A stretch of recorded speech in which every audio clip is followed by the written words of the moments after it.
So hello guys, કેમ છો બધા દોસ્તો? મારી પાસે છે આ 15 રૂપિયા વાળી કિટકેટ કેટેગરી અને એમાં ગાઈસ તમે જોશો તો અહીંયા ભાઈ લખેલ છે ફ્રી અપ ટુ 10 રૂપી કેશબેક. પણ કેવી રીતના મળશે ચાલો આપણે જોઈએ. સો ગાઈસ, આપણે કેટેગરીને ઓપન કરી નાખી છે અને અંદર સાચે જ ભાઈ કોડ છે. આ રહ્યો જુઓ, કોડ દેખાય છે. એ કોડને ગાઈસ આપણે નાખવાનો છે સ્કેન કરીને. તો આ QR કોડને સ્કેન કરશો અને એની અંદર ગાઈસ આપણે આ કોડ નાખીશું.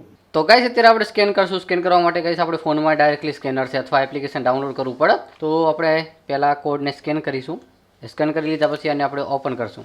ગો ટુ વેબસાઇટ એટલે કહે છે આપણે આને રીડાયરેક્ટ કરી નાખીએ આપણા ગૂગલ પેમાં. અહીંયા કને ગાઈસ કિટકેટ આપણને દેખાય છે, તમે જોઈ રહ્યા હશો. હવે ભાઈ લેસ ગો કરીશું આપણે. ઓકે, એપ્લાય કોડ ઉપર આપણે ક્લિક કરીશું અને કોડ ગાઈસ જે છે અંદર આપણે નાખી દઈશું. તો આ જે કોડ છે ગાઈસ તે આપણે નાખી દીધો છે અને એક જ વાર કોડ ગાઈસ કામ કરે. તો આપણે એપ્લાય કોડ ઉપર ક્લિક કરી નાખશું. વહુ you have earned A reward. Claim reward ઉપર આપણે ક્લિક કરશું. શું રિવોર્ડ આપ્યો ચાલો જોઈએ. હા, યા તો એમ કહે છે કે તમે કોઈ ટ્રાન્ઝેક્શન કરશો તો એની ઉપર તમને 5 થી 10 રૂપિયાનો કેશબેક મળી જાય. તો આપણે કહીએ કામ કરીએ. હું મારા ભાઈને કહીશ 1 રૂપિયો ટ્રાન્સફર કરું. ગાઈસ 1 રૂપિયો આપણે મારા ભાઈનામાં નાખી દીધો છે ખાતામાં. હવે આપણે જોશું કે શું આપણને કેશબેક મળે છે કે નહીં. ડન ઉપર ક્લિક કરશું. Okay, next.